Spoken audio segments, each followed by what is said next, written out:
Mr. President, I come before the Senate today to talk about this Waters of the U.S. rule and the legislation pending before us, S. 1140. I hope that we can proceed to the bill. This is an important issue. Obviously, the definition of waters of the U.S.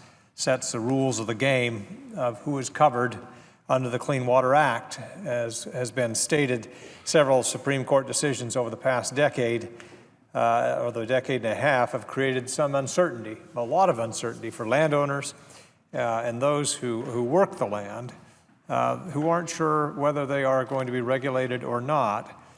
Regulated entities need a rule that is consistent and that has some predictability. That is not what we're getting here with this rule. The rule issued on June 29th defines jurisdiction very broadly, as we've heard, especially when it comes to streams that don't flow year-round, intermittent and ephemeral streams, of which Arizona has many.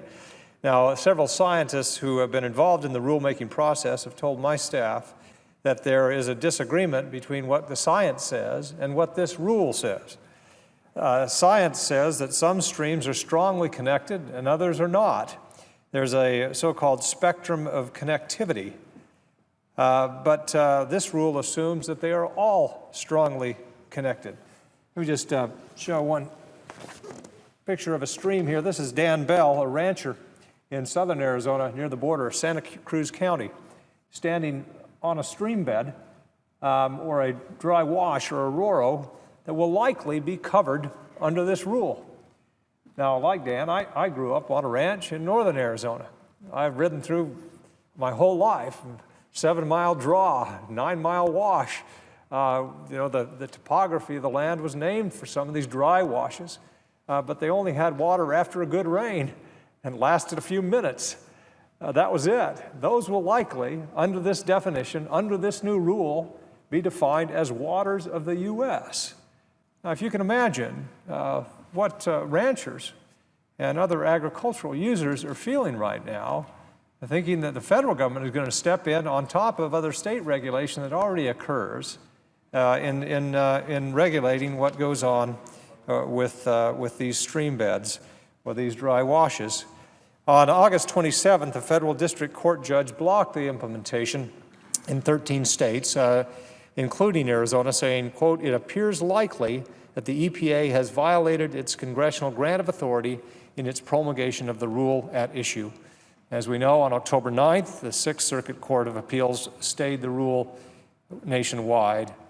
Now, there is not a consensus, obviously, on what this rule does or does not do.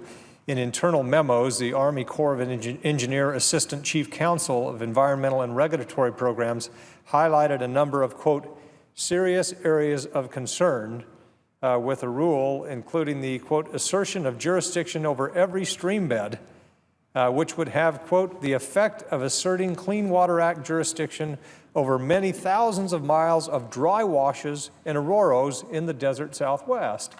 So when you hear people stand up and say it's not going to affect dry washes, that's not what the rule says. We need clarification here. We need to pass the legislation today. We need to actually invoke cloture so that we can debate it and ultimately pass it. This is a bipartisan measure that will address this issue and provide ultimately, with a new rule, the consistency and uniformity that those who work the land really need, and we will benefit from in Arizona, and the entire country will benefit from. With that, Mr. President, I yield back.